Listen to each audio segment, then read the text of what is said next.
Você que me tem acompanhado aqui no YouTube, eu saúdo você com a paz do Senhor Jesus Cristo. Estamos de volta com as nossas provocações teológicas, depois de um mês ausente aqui no YouTube. Hoje, claramente, não podemos passar sem que tragamos um tema que está na boca do povo, um tema que está sendo discutido na internet. O caso Paulo Júnior. Antes de prosseguir com o nosso vídeo, eu quero convidar você a clicar um like neste vídeo, subscreva-se nesse canal, ative o sininho de notificações para que possas receber mais vídeos que a gente deixar disponível nesse nosso canal. Se a igreja para de pregar, a igreja perde o seu papel na terra.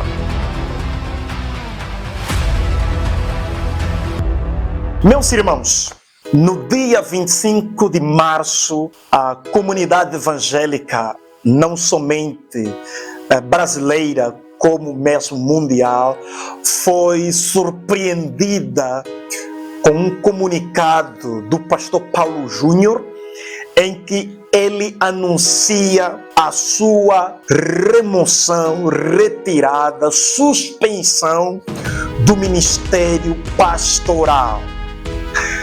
O pastor Paulo Júnior fez a confissão dos seus pecados. Ele confessou que cometeu o pecado de prepotência na liderança. Ele machucou muita gente no decorrer do seu ministério. Ele fez questão de dizer que aquela dureza que ele mostrava no púlpito, ele carregou também na sua interação com os membros, os seus liderados, e como também na sua família. É um absurdo isso! É um absurdo esse tipo de coisa! Ou somos crentes ou somos diabólicos! E que a liderança da igreja achou por bem removê-lo do ministério, entendeu que ele estava desqualificado para exercer o ministério pastoral. Esta informação causou uma onda de vídeos, de publicações.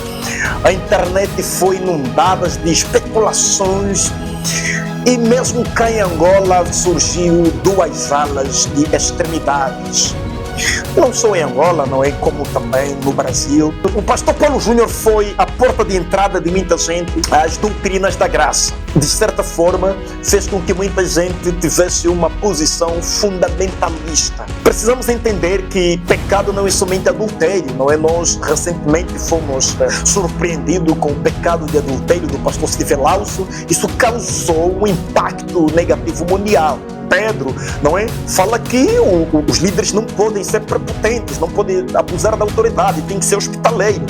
É algo que nós temos que entender, que não podemos descartar, porque alguns até vão alegando o João Batista que foi muito duro, não é? O João Batista foi duro e queremos entender que não, o pastor Paulo Júnior, a forma como ele foi duro, conforme é alegado mesmo pela própria publicação, o vídeo que ele fez, não é algo a se ter em conta, não é algo a se fazer uma censura.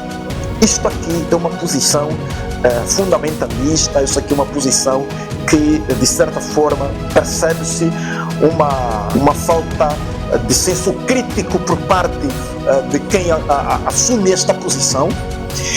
E só para não dizer uma certa idolatria, não vamos chegar a dizer isto, mas se não se ponderar, há uma tendência de cair mesmo na idolatria. E por outro lado, nós temos uma posição de alienação, uma posição de radicalismo. Pessoas que vão atirando contra a vida do pastor Paulo, pessoas que vão até alegando questões que não estão em causa, pessoas que vão dizendo, olha, ele também era muito duro contra os outros pastores. Nós sabemos que o pastor Paulo Júnior era alguém que denunciava pecados, denunciava heresias, e há momentos que se citava nomes, e tem uma posição implacável, não é?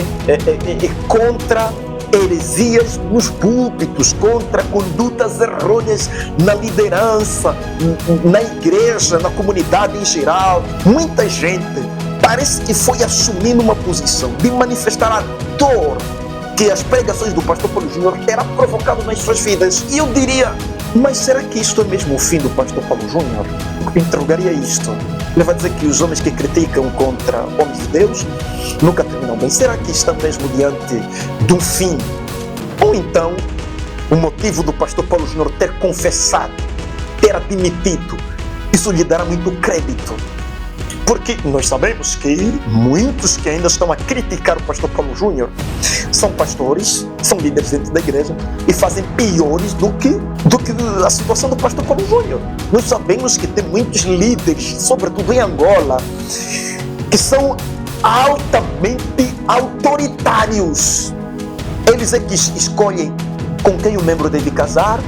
Eles têm que conhecer a vida sexual de seus membros, eles têm que controlar as finanças de seus membros. Nós sabemos que há muitas igrejas, muitas comunidades que denunciam realidades das suas igrejas caóticas, que os seus líderes são que nem um demônio na igreja, que vai aprisionando a vida dos seus membros. Os membros não têm vida.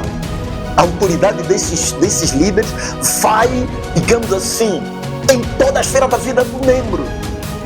Mas eles vão se levantando, não vai sendo um ponto de reflexão de que, olha, então a igreja está tratando o pecado de prepotência, de abuso de autoridade. Isso então é um caso não simples. Não, essas pessoas vão levantando mais crítica contra Cristo, vão afundando ele, ao invés de servir como exemplo. Também há muitas especulações de que o pastor Paulo Júnior terá, digamos assim, cometido a posição que ele terá, que assumiu, né, de combater heresias, falsos profetas. Não é correto, agora a igreja está lhe disciplinando. Não. O pastor Paulo Júnior não confessou nenhum pecado de denúncia contra os falsos profetas. O que ele confessou foi a rigidez, a dureza que ele assumiu contra não falsos profetas, mas irmãos em Cristo, contra membros da sua família, contra seus liderados, irmãos em Cristo Jesus. Foi faltando uma flexibilidade na maneira como ele interagiu com eles. Foi havendo, digamos assim, foi provocando choque psicoemocional nessas pessoas, faltando equilíbrio bíblico. Em momento algum ele falou que a posição que ele sempre manteve contra os falsos profetas era algo incorreto, era algo antibíblico. Não vamos desviar a conversa nesse ponto. Não tem nada a ver. Contra os falsos profetas devemos continuar a assumir uma posição implacável. Contra as heresias devemos continuar a denunciar. Também ainda houve especulações de que o pastor Paulo Júnior, digamos, ele ha cometido o pecado de adultério, mas isso ainda não estava à tona, e de desvio de dinheiro. Meus irmãos, hoje, dia 5 de abril de 2025, o Conselho da Igreja Aliança do Calvário, em que o pastor Paulo Júnior fazia parte, fez um comunicado oficial, e desse comunicado saiu um ponto que combate essa especulação. Não encontrou-se provas, evidências, não encontrou-se pecado deste gênero, de desvio de dinheiro e de adultério. Isso é especulação, isso é ação de má fé daquelas pessoas que querem denigrir a imagem do pastor Paulo Júnior. Agora, eu penso que diante do comunicado do pastor Paulo Júnior, diante do comunicado oficial do Conselho da Igreja, nós devemos manter uma posição de ponderação, não uma posição radical. Eu penso que a igreja tomou certas posições, seguiu certos procedimentos, mas que nós não acompanhamos o procedimento, apesar de que haver um comunicado, o comunicado não expressa, não espelha tudo. Faz alguns comunicados de forma resumida, mas que as pessoas que acompanharam têm mais detalhes, mais informações. E que dentro do comunicado que é pronunciado e diante de algumas posições que vemos que o pastor Paulo Júnior assume, deixa algumas interrogações que nós que estamos distantes não conseguimos ter de forma exaustiva a resposta das interrogações que a gente vai ter. Por exemplo, o comunicado vai dizendo que a igreja tomou procedimentos bíblicos seguindo Mateus 18, de 15 a 18. E sabemos que ali, em Mateus 18, de 15 a 18, temos 4 passos que é aqui que eu quero que vocês reflitam. Meus irmãos, nós temos que compreender que, à luz de Mateus 18, de 15 a 18, bem, nós compreendemos os passos a serem tomados antes de se levar alguém à suspensão, ou seja, os procedimentos de tratar os pecados de qualquer indivíduo, não é, que frequenta uma igreja. O primeiro passo é quando alguém peca, vai ter com esta pessoa. Se teu irmão pecar contra ti, vai ter com ele. Se ele ouviu você, ganhou esse irmão, a conversa para por ali. Mas se ele não ouvir-te, a orientação de Jesus Cristo é que tu vá buscar mais uma ou duas testemunhas para tratar do mesmo assunto, para repreendê-lo. Mas se não ouvir também a repreensão dessas duas ou três pessoas, a situação deve ser levada à igreja. E se o indivíduo não continuar a ouvir a igreja, então a orientação de Jesus Cristo é que esse indivíduo seja tratado como um gentio. Ele não pode mais ter comunhão com a igreja. Isto levanta algumas inquietações. Não quero aqui dizer que eu estou me posicionando contra o concílio da igreja, Aliança do Calvário, nada a ver. Apenas estou me baseando no comunicado que foi feito, de que deixa algumas interrogações, digamos, coloca-nos em certas posições que não dá para assumir uma posição radical, uma posição, digamos assim, 100% certeira. Veja que a orientação de Mateus 18 é que o indivíduo deva ir à disciplina, deva ser excomungado, vamos assim melhor dizer, porque deve ser tratado como gentio. Caso ele resista às advertências. Sabemos, e o Paulo Júnior assumiu isto, que o pastor Paulo Júnior no princípio resistiu às advertências, procurou manipular a liderança local, tratou com dureza, mas a interrogação que fica, se na fase em que ele resistiu não foi posto na disciplina, porque ele agora é posto na suspensão no momento em que ele agora reconhece, agora que ele assume e rola a informação, circula a informação de que ele está ligando para membros que ele, digamos, feriu, está dialogando, pedindo perdão, está consertando. Então essa pergunta que eu coloco em função do comunicado, já que se fala que seguiu suas orientações, estão ali.